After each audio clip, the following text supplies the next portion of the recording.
بسم اللہ الرحمن الرحیم اللہم صلی علی سیدنا مولانا محمد کما تحب و ترضی لہ بحمدہ تعالی۔ درس بخاری میں کل 22 حدیث مکمل ہو چکی ہے۔ آج حدیث نمبر 23 ہے۔ بخاری شریف جلد نمبر 1 کتاب الایمان، باب تفاضل اہل الایمان فی الاعمال، حدیث نمبر 23۔ حدثنا محمد بن عبید اللہ قال حدثنا ابراہیم بن سعد عن صالح عن ابن شہاب عن ابی امامۃ بن سہل انہ سمع ابا سعید الخدری رضی اللہ تعالی عنہ یقول قال رسول اللہ صلی اللہ علیہ وسلم بین انا نائم رأیت الناس یعرضون علی وعلیہم قمص منها ما يبلغ الثدي ومنها ما دون ذلك وعرض علي عمر بن الخطاب رضي الله تعالى عنه وعليه قميص يجره قالوا فما أولت ذلك يا رسول الله صلى الله عليه وسلم قال الدين صدق رسول الله صلى الله عليه وسلم۔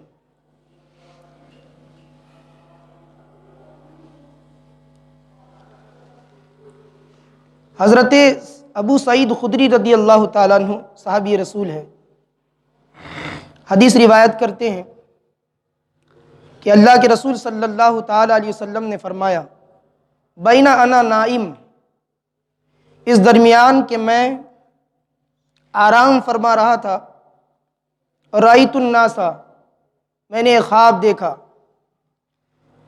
رأیت الناس کہ لوگ ہیں، یعرضون علی، مجھ پر لوگوں کو پیش کیا جا رہا ہے، میری امت کے جو لوگ ہیں ان کو مجھ پر پیش کیا جا رہا ہے۔ اب یہ لوگوں کو حضور پر پیش کیوں کیا جا رہا ہے؟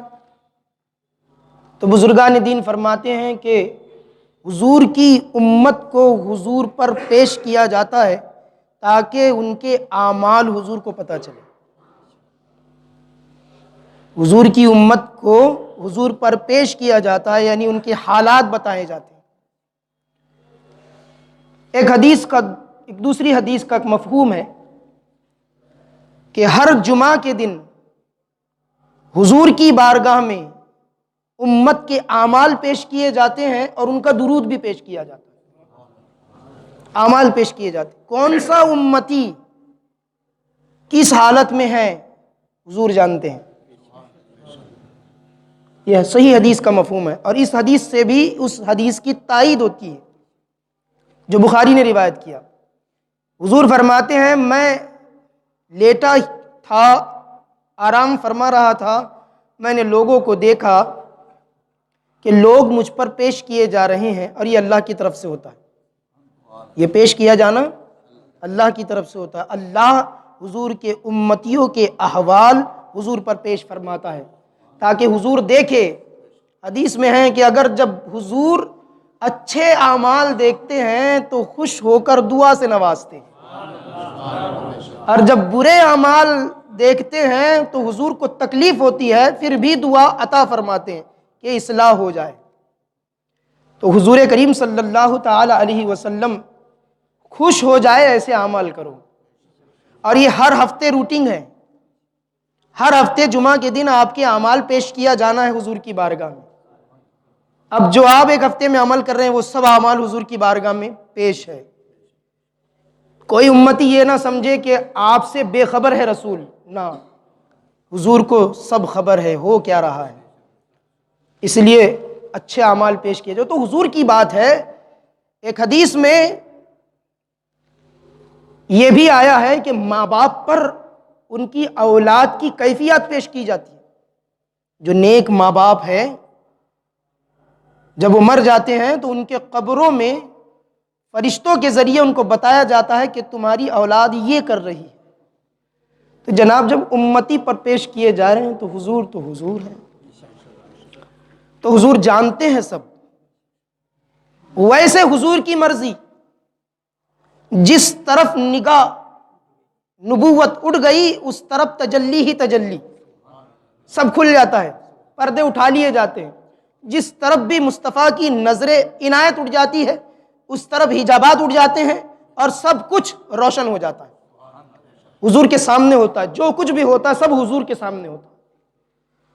آگے احادیث میں ہم پڑھیں گے، خواب میں حضور فرماتے لوگوں کو مجھ پر پیش کیا گیا، تو کس حالت میں؟ علیہم قمص، لوگوں کو اس طرح پیش کیا گیا کہ لوگوں کے جسم پر قمیص تھا، قمیص کی جمع قمص، یہ قمیص جو ہم نے پہنا ہے یہ عرب کا قمیص ہے، قمیص تھا۔ تو کچھ لوگوں کے قمیص ان کے سینے تک آتے تھے، پورے نہیں آ رہے تھے۔ اب قمیص ہم گھٹنے کے نیچے تک پہنتے ہیں، لیکن ان کے گھٹنے کے نیچے نہیں آ رہے تھے، سینے تک آ رہے تھے، چھوٹے قمیص تھے۔ اور منہا ما یبلغ السدیہ، کچھ کے قمیص صرف سینے تک تھے، اور منہا ما دون ذالک، اور کچھ کے اس سے بڑے تھے یا اس سے چھوٹے تھے، دونوں احتمال ہیں۔ تو بڑے بھی تھوڑے کچھ بڑے تھے، کچھ تھوڑے چھوٹے تھے، کیفیات الگ تھی سب کے قمیصوں کی۔ لوگ پیش کیے گئے حضور کی بارگاہ میں، قمیص کسی کے بہت ہی چھوٹے ہیں سینے تک ہیں، کسی کے اور چھوٹے ہیں گلے تک ہیں، کسی کے تھوڑے بڑے ہیں پیٹ تک ہیں، اس طرح قمیص تھے۔ اب حضور فرماتے وَأُرِدَ عَلَيَّ عمر بن الخطاب، بس یہ معاملہ چل ہی رہا تھا کہ میرے یار عمر کو پیش کیا گیا۔ عمر کو جب پیش کیا گیا تو حضور فرمایا علیہ قمیص یجرہ، عمر کو پیش کیا گیا تو اس حالت میں تھے کہ ان کا اتنا بڑا قمیص تھا کہ نیچے کو لڑ رہا تھا، پورا جھک گئے تھے حضرت عمر، چھپ گئے تھے اس قمیص میں، اور باقی جو حصہ تھا قمیص کا وہ زمین کو لڑ رہا تھا، نیچے اور بھی نیچے تھا، جس کو گھسیٹ رہے تھے۔ قالو، یہ خواب تھا۔ اب لوگوں نے پوچھا حضور اب یہ خواب کی تعبیر کیا ہے؟ لوگ آئے، ان کی قمیص سے بتائی گئی، تو یہ قمیص کا مطلب کیا؟ قمیص کے چھوٹے بڑے ہونے کا مطلب کیا؟ اور حضرت عمر کا قمیص اتنا لمبا کیوں؟ قالو، صحابہ نے عرض کیا فما اولت ذالک یا رسول اللہ، حضور اس خواب کی تعبیر آپ کیا فرمائیں گے؟ تو حضور تو جامع الکمالات ہیں، ایک نبی وہ ہے کہ جن کو عصا کا معجزہ ملا تھا، ایک نبی وہ ہے کہ جن کو خواب کی سچی تعبیر کا معجزہ ملا تھا، حضرت یوسف علیہ السلام، وہ خواب کی تعبیر بتاتے تھے۔ میرے حضور تو سارے معجزات کے جامع ہیں، حضور کا چلنا بھی معجزہ اور حضور کا تشریف فرمانا بھی معجزہ، حضور کی بات ہی کچھ اور ہے۔ تو حضور نے جب پوچھا گیا کہ خواب کی تعبیر کیا ہوگی تو حضور نے فرمایا قال الدین، صحابہ نے پوچھا وہ قمیص کیا تھا؟ حضور نے فرمایا وہ دین تھا۔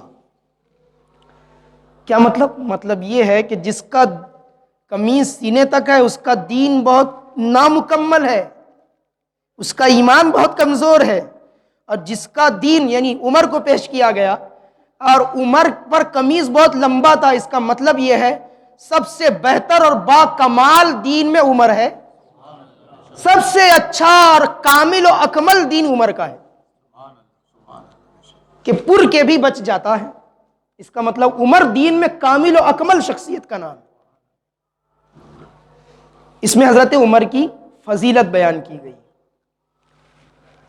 مستدرک نے حاکم میں ایک اور حدیث روایت کی، حضرت جابر بن عبداللہ روایت کرتے ہیں، ایک آدمی آیا، اب حضور کی عادت کریمہ تھی کہ نماز فجر کے بعد حضور بیٹھتے، نماز کے دعا ہونے کے بعد لوگوں سے مخاطب ہوتے اور لوگوں سے پوچھتے ہاں بتاؤ تم نے کیا خواب دیکھا ہے، ہاں آپ بتاؤ آپ نے کیا خواب دیکھا ہے۔ تو حضور لوگوں کے خواب دریافت فرماتے، خواب کیا دیکھا ہے؟ سوال یہ ہے کہ خواب کیوں پوچھا کرتے تھے؟ حدیث صحیح میں ہے کہ سچے خواب مومن کے لیے نبوت کے 40 حصوں میں سے ایک حصہ ہے، یعنی مومن کو سچے خواب نظر آتے ہیں، اس لیے حضور خواب پوچھا کرتے تھے۔ تو ایک صحابی کھڑے ہوئے، عرض کیا یا رسول اللہ میں کچھ عرض کرنا چاہتا ہوں، اجازت مل گئی تو عرض کرنے لگے کہ حضور رات میں خواب دیکھا، کیا دیکھا کہ بہت بڑا میزان ہے، یعنی ترازو، بہت بڑا ترازو ہے آسمان میں، اس میں دو ترازو کے دو پلوں میں، ایک میں زمین آسمان رکھ دیے گئے ہیں، اور اس کے ایک پلے میں ابو بکر صدیق رضی اللہ تعالیٰ عنہ کو رکھ دیا گیا۔ تو پلہ حضرت ابو بکر کا بھاری تھا، زمین و آسمان رکھ دیے گئے اور ایک میں حضرت ابو بکر رکھ دیے گئے۔ آسمان کی جو چیزیں تھی، مابین السما جو چیزیں تھی وہ رکھ دی گئی، پھر بھی حضرت ابو بکر بھاری رہے۔ اچھا وہ اٹھا لیا گیا، میں نے آگے دیکھا کہ اس کی جگہ حضرت عمر کو رکھ دیا گیا، ایک پلے میں عمر اور ایک پلے میں حضرت ابو بکر۔ میں نے دیکھا کہ ابو بکر کا پلہ بھاری ہے، میں نے دیکھا کہ ابو بکر کا پلہ بھاری ہے۔ اچھا پھر حضرت ابو بکر وہاں سے تشریف لے گئے، پھر ایک پلے میں عمر آئے اور دوسرے پلے میں نے دیکھا حضرت عثمان غنی ہے۔ اب دیکھتا ہوں کہ عمر کا پلہ بھاری ہے۔ یہ خواب میں نے دیکھا تو حضور نے لوگوں کو سمجھایا کہ یہ خواب کی تعبیر یہ ہے کہ مخلوق میں نبیوں کے بعد سب سے بڑا جو رتبہ ہے وہ ابو بکر کا ہے، اس کے بعد عمر کا ہے۔ تو اس حدیث کی تفسیر اس حدیث سے ہوتی ہے کہ ابو بکر کے بعد ساری مخلوق میں، انبیاء کے بعد پھر ابو بکر کے بعد جو رتبہ ہے تمام مخلوق میں وہ حضرت عمر کا ہے، ان کی فضیلت حضرت ابو بکر کے بعد۔ یہی اہل سنت والجماعت کا عقیدہ ہے کہ افضل سرکار ابو بکر صدیق نبیوں کے بعد تمام مخلوق میں، ان کے بعد عمر، ان کے بعد حضرت عثمان، اور پھر ان کے بعد حضرت مولائے کائنات۔ وہ ایک نظم پڑھی جاتی ہے، علیدہ پہلا نمبر، تو علیدہ پہلا نمبر نہیں ہے، علیدہ چوتھا نمبر ہے۔ وہ عقیدہ سمجھایا جاتا ہے در پردہ، گانوں کی شکل میں ہو یا کسی قوالی کی شکل میں ہو تو غلط عقائد ابھی پھیلائے جا رہے ہیں، تو اس سے ذرا بچیں۔ اہل سنت والجماعت کا متفقہ اجماعی فیصلہ یہ ہے، اور احادیث کی روشنی میں اور قرآن کی آیتوں کی روشنی میں، ابو بکر سب سے پہلا نمبر حضرت ابو بکر کا، پھر ان کے بعد حضرت عمر کا۔ حضرت عمر کی فضائل بھی بہت ہے، حضرت ابو بکر صدیق رضی اللہ عنہ کے فضائل بھی بہت ہیں۔ یہ حدیث فضیلت سے متعلق ہے، اس لیے چند احادیث میں پیش کرتا ہوں فضائل پر۔ حضرت ابن عمر، یہ حضرت عمر کے بیٹے ہیں، عبداللہ بن عمر، عبداللہ نام تھا ان کا۔ عبداللہ بن عمر رضی اللہ تعالیٰ عنہ روایت کرتے ہیں، مسجد نبوی شریف میں حضور تشریف لائے اور حضور گیٹ پر ہے، دروازے پر ہیں، اس کیفیت سے کہ داہنی جانب حضرت ابو بکر تھے اور بائیں جانب حضرت عمر تھے، تو دو یاروں کے بیچ میں حضور تشریف لائے اور حضور کھڑے ہو گئے، ٹھہر گئے، اور ٹھہر کے فرمایا ہاکذا نبعث یوم القیامہ، بس ایسے ہی قیامت کے دن اٹھائے جائیں گے، ایک طرف ابو بکر ہوں گے اور دوسری طرف عمر ہوں گے۔ دیکھیں دین کتنا عظیم ہے حضرت عمر کا، اور ان کا ایمان کتنا مکمل ہے کہ جب قیامت میں اٹھیں گے، اور ایک حدیث میں ہے وہیں پر اسی صفحے پر، یہ حدیث نمبر 4473 ہے، مستدرک کتاب ہے، جلد نمبر 2، اور یہ حدیث نمبر 4473، یہ حدیث کہ ایسے ہی قیامت میں اٹھائے جائیں گے، ایک طرف حضرت عمر ہوں گے یعنی بائیں طرف، اور داہنی طرف حضرت ابو بکر ہوں گے۔ اللہ تبارک و تعالیٰ نے قرآن میں سورہ تحریم میں آیت نمبر 4 میں فرمایا فَإِنَّ اللَّهُ وَمَوْلَاهُ وَجِبْرِيلُ وَصَالِحُ الْمُؤْمِنِينَ، بے شک اللہ تعالیٰ نبی کا مددگار ہے، اس کے بعد میں جبریل مددگار ہے، اس کے بعد میں جو نیک مومنین ہیں وہ نبی کے مددگار ہیں۔ تو اس آیت کی تفسیر میں حضرت ابو امامہ باہلی کہتے ہیں یہ صالح المومنین فرمایا اللہ نے، نیک مومن تو کون نیک مومن؟ وہ کہتے ہیں ابو بکر اور عمر، یہ نیک مومن، یہ نیک مومن، یہ حضور کے مددگار ہے جبریل علیہ السلام کے بعد۔ ایک حدیث میں بخاری کی کتاب الفضائل میں امام بخاری نے ذکر کیا، آگے دوسری جلد میں آئے گا، اللہ کے رسول صلی اللہ تعالیٰ علیہ وسلم نے فرمایا ہماری بادشاہت کے مفہوم، ہماری بادشاہت کے 4 وزیر، ہماری بادشاہت کے 4 وزیر، 2 آسمان میں 2 زمین پر۔ 2 آسمان میں کون؟ فرمایا جبریل اور میکائیل آسمان میں۔ آسمان میں حضور کا وزیر جبریل اور آسمان میں حضور کا وزیر میکائیل، اور زمین میں ابو بکر و عمر۔ یہ بخاری کی حدیث ہے۔ اب اس کو ذرا غور سے پڑھیں، آپ سمجھے ہوں گے آپ نے۔ حضور نے فرمایا میرا وزیر، وزیر کس کا ہوتا ہے؟ وزیر کس کا ہوتا ہے؟ بادشاہ کا نہ ہوتا ہے۔ لوگ اعتراض کرتے کہ حضور کو شہنشاہ کیوں کہہ دیا، لوگ اعتراض کرتے کہ بادشاہ کیوں کہہ دیا۔ ارے جو نبی نبیوں سے اعلیٰ ہے، ساری بادشاہت ان کے قدموں پر نثار ہے، ساری بادشاہت وہ ہے نا۔ مالک کونین ہے، وہ پاس کچھ رکھتے نہیں۔ مالک کونین ہے، یہاں کے بھی مالک ہے، وہاں کے بھی مالک ہے۔ مالک کونین ہے، وہ پاس کچھ رکھتے نہیں۔ 2 جہاں کی کنجیاں ہیں، 2 جہاں کے خزانے ہیں ان کے خالیات میں، 2 جہاں کی کنجیاں ہیں ان کے خالیات میں۔ خالی ہاتھ میں سب کچھ ہے، پاس میں کچھ نہیں رکھتے۔ چاہے تو اشاروں سے اپنی کایا ہی پلٹ دے دنیا کی۔ یہ شان ہے ان کے غلاموں کی، تو مختار کا عالم کیا ہوگا۔ یہ شان ہے ان کے غلاموں کی۔ تو حضرت امیر المومنین ابو بکر رضی اللہ تعالیٰ عنہ فضیلت میں پہلے اور بعد میں حضرت عمر۔ اسی طرح کی ایک حدیث ہے، حضرت ابو ہریرہ رضی اللہ تعالیٰ عنہ روایت کرتے، وہی مستدرک حاکم کی جلد نمبر 2، اس کا حدیث نمبر 4489۔ کیا فرمایا حضور نے؟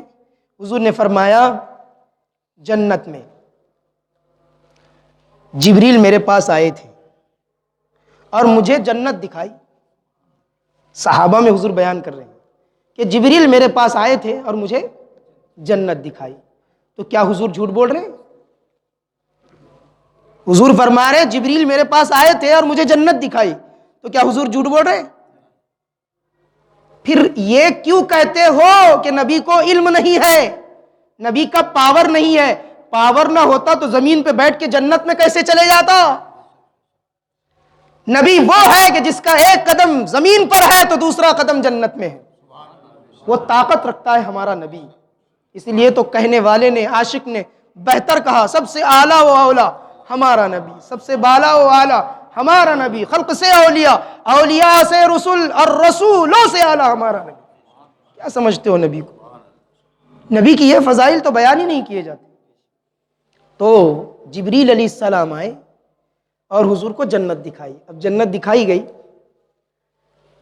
ابو بکر سن رہے تھے۔ عرض کیا حضور میں یہ سوچ رہا ہوں، ایسا میرا خیال ہے کہ ساتھ میں میں بھی ہوں گا،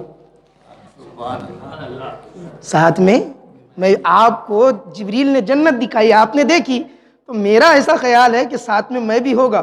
حضور نے فرمایا ابو بکر تم ہی وہ شخص ہو جو میری امت میں سب سے پہلے جنت میں تشریف لے جاؤ گے، تم ہی وہ شخص ہو، اس کے بعد عمر تشریف لائیں گے۔ تو حضرت ابو بکر کی شان یہ ہے۔ اسی طرح کی حدیث ہے، اللہ کے رسول صلی اللہ تعالیٰ علیہ وسلم نے فرمایا قیامت کے دن جنت میں سب بندوں کو اللہ کا دیدار ہوگا، اللہ تجلی فرمائے گا اور بندے دیکھیں گے، تو اللہ تعالیٰ ایک بار تجلی فرمائے گا سارے بندوں کے لیے، ایک بار سارے بندوں کے لیے، لیکن ابو بکر وہ شخصیت ہے کہ اللہ الگ سے ان کے لیے تجلی فرمائے گا۔ یہ حدیث نمبر 4508 ہے، مستدرک حاکم کی، اور حدیث صحیح ہے۔ اللہ فرماتا ہے یتجلی اللہ، حضور فرماتے ہیں یتجلی اللہ لعبادہ فی الآخر عامۃً، آخرت میں اللہ تعالیٰ لوگوں کے لیے تجلی، عام تجلی فرمائے گا، وَيَتَجَلَّى لِأَبِي بَكْرٍ خاصۃً، اور ابو بکر کے لیے خاص تجلی فرمائے گا۔ یہ ابو بکر کی شان ہے۔ اور حضرت عمر کی شان ان کے بعد کیا فرمایا؟ اللہ تبارک و تعالیٰ کے حبیب نے، حضور صلی اللہ علیہ وسلم نے عمر کے لیے دعا فرمائی، اللہم اید الدین بے عمر ابن الخطاب،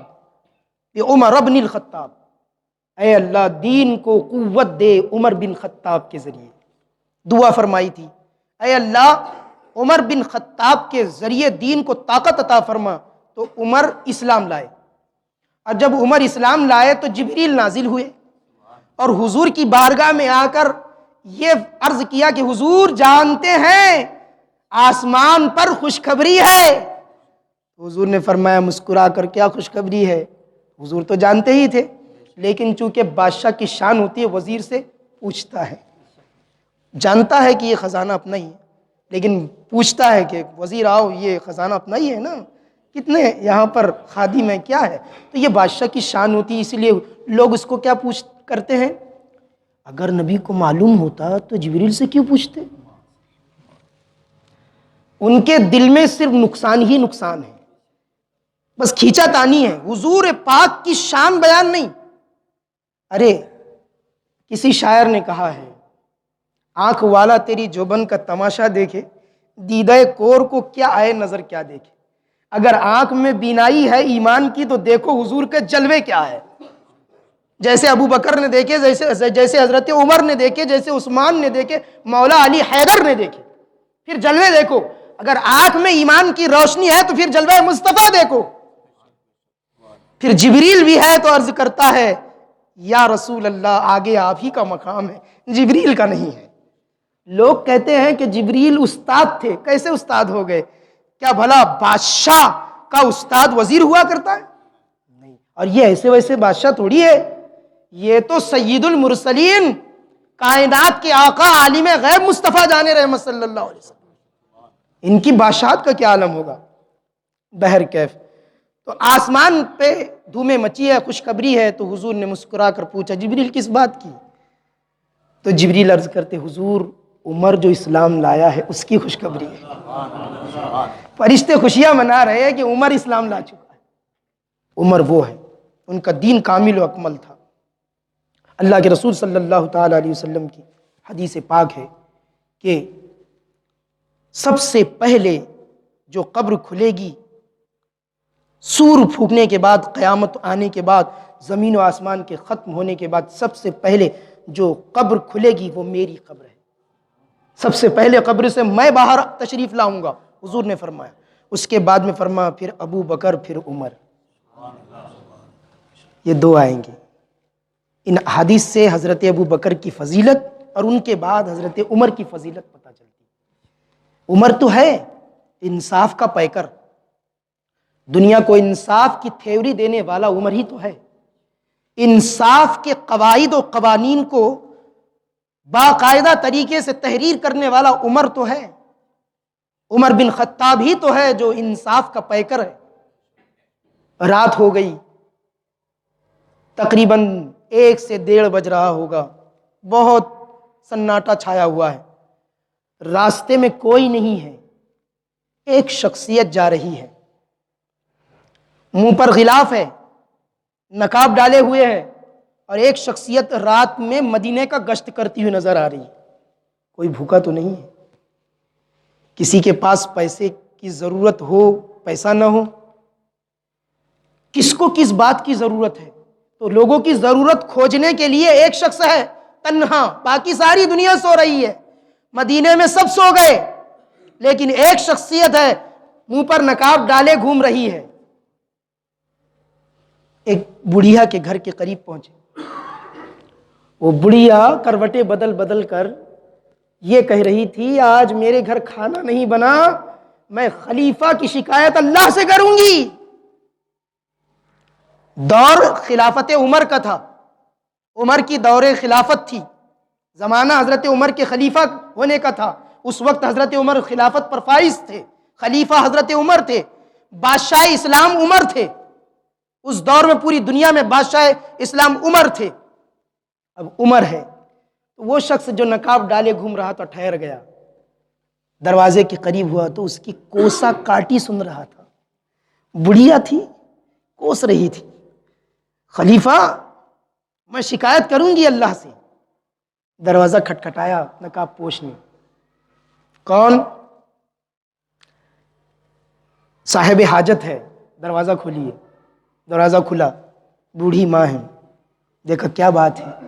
کہا میرے گھر کھانا نہیں ہے، خلیفہ کھا کر سو رہا ہے، میں اللہ کی بارگاہ میں اس کی شکایت کروں گی. کہا اچھا آپ کے گھر کھانا نہیں. گئے وہ نقاب پوش گئے. جانے کے بعد میں ایک بورا اپنی پیٹھ پر لاد کر اس کے گھر لا کر رکھا اس میں آٹا تھا، اس میں جو ضرورت کی چیزیں تھی وہ بڑھیا کے گھر لا کر رکھ دیا، اور لا کر رکھنے کے بعد کہا کہ لیجیے اماں، اب آپ کی ضرورت پوری ہو چکی ہے۔ کہا ہاں تم نے اچھا کام کیا، یہ بہت بڑی نیکی کا کام تھا۔ کہا تو وہ نقاب پوش نقاب ہٹا کر عرض کرتا ہے، بوڑھی ماں، قیامت کے دن عمر کی شکایت اللہ سے مت کرنا، قیامت کے دن عمر کی شکایت اللہ سے مت کرنا۔ کہا بیٹا تم کون ہو؟ کہا میں ہی وہ عمر ہوں جس کی شکایت آپ کرنے والے۔ بادشاہ وقت اپنی پیٹھ پر بورا لاد کر لوگوں کی حاجتیں پوری کرتا ہو، ایسا دنیا میں بادشاہ تو لاؤ، ایسا کوئی دنیا میں بادشاہ ہی نہیں ہے، ایسی مثال تو لاؤ۔ ایسی مثال نہیں ملتی انصاف کی عمر کی۔ حضرت عمر روتے، بھر بھرا کے روتے ہیں، آ کے ڈب ڈبا جاتی ہے، کہتے ہیں بوڑھی ماں، یہ میں نے اپنا فرض پورا کیا، تم اللہ کی بارگاہ میں میری شکایت مت کرو، میں اللہ کی بارگاہ میں جواب نہیں دے سکوں۔ پھر حضرت عمر کا دین مکمل کیوں نہ ہو؟ اللہ تبارک و تعالی ان نفوس قدسیہ کی برکتیں ہمیں عطا فرمائے اور ہمیں بھی انصاف پر چلنے کی توفیق عطا فرمائے۔ اللہم صلی علی سیدنا مولانا محمد معدن الجود والکرم وآلہ وصحبہ وبارک وسلم دائما ابدا۔ پروردگار عالم، کارساز بندہ نواز عملی کا بادشاہ، جو ذکر خیر ہوا ان تمام کارہائے خیر، خاص کر درس بخاری کا ثواب شہنشاہ کونین سلطان دارین آقا نعمت رسول رحمت حضرت محمد مصطفیٰ روحی فدا صلی اللہ علیہ وسلم کی بارگاہ عالی میں نظر قبول، تمام انبیاء و رسول بالخصوص حضرت ابو بکر صدیق رضی اللہ عنہ، حضرت عمر فاروق اعظم رضی اللہ تعالیٰ عنہ، حضرت عثمان غنی، حضرت مولا علی مشکل کشا حیدر کرار رضی اللہ عنہ مجمعین کی بارگاہوں میں نظر قبول فرما۔ آل اطہر اہل بیت اطہار ائمہ اہل بیت رضی اللہ عنہ مجمعین کی بارگاہ میں نظر قبول فرما۔ الہی کل اولیاء کی بارگاہ میں نظر قبول فرما۔ ان بزرگوں کے صدقے سے مولا ہمیں قرآن و حدیث پر عمل کرنے کی توفیق عطا فرما۔ وہ جذبہ دے جو صحابہ میں تو نے ودیعت فرمایا تھا پروردگار، وہ جذبے عطا فرما، وہ شوق عطا فرما، اپنی محبت عطا فرما۔ وہ خوف دے جو صحابہ کرام میں تو نے پروردگار عالم رکھا تھا مولا، وہ نہیں تو کم سے کم اس کے قطرے ہی نصیب فرما دے مولا، چھینٹے ہی عطا فرما دے پروردگار۔ وہ محبت دے مولا جو صحابہ کو حضور سے تھی مولا، وہ نہیں تو اس کے چند قطرے ہی ہمیں نصیب فرما دے پروردگار عالم۔ ان بزرگوں کے صدقے سے اور جو صالحین کا ذکر اور حدیث کی جو تلاوتیں ہیں اس کے صدقے سے مولا تعالیٰ تمام بلائیں دور فرما، تمام بیماروں کو شفا یاب فرما دے، اور سارے لوگوں کی حاجتیں پوری فرما دے مولا تعالیٰ۔ ہم سب کو آنے والی ہر بلا سے محفوظ فرما، ہندوستان کو ہر بلا سے محفوظ و معمون فرما، اہلیان ہند کو محفوظ فرما، باشندوں کو ہند کے محفوظ و معمون فرما پروردگار عالم خاص فضل و کرم فرما۔ ایمان پر زندگی دے تو ایمان کامل پر خاتمہ بالخیر عطا فرما، مکمل دین پر عمل کرنے کا جذبہ اور شوق اور توفیق عطا فرما۔ اعوذ باللہ من الشیطان الرجیم، ان اللہ وملائکتہ یصلون علی النبی یا ایہا الذین آمنوا صلوا علیہ وسلموا تسلیما۔ اللہم صلی علی سیدنا مولانا محمد معدن الجود والکرم وآلہ وصحبہ وبارک وسلم دائما ابدا۔ سبحان ربک رب العزة عما یصفون وسلام علی المرسلین والحمد للہ رب العالمین، لا الہ الا اللہ محمد الرسول۔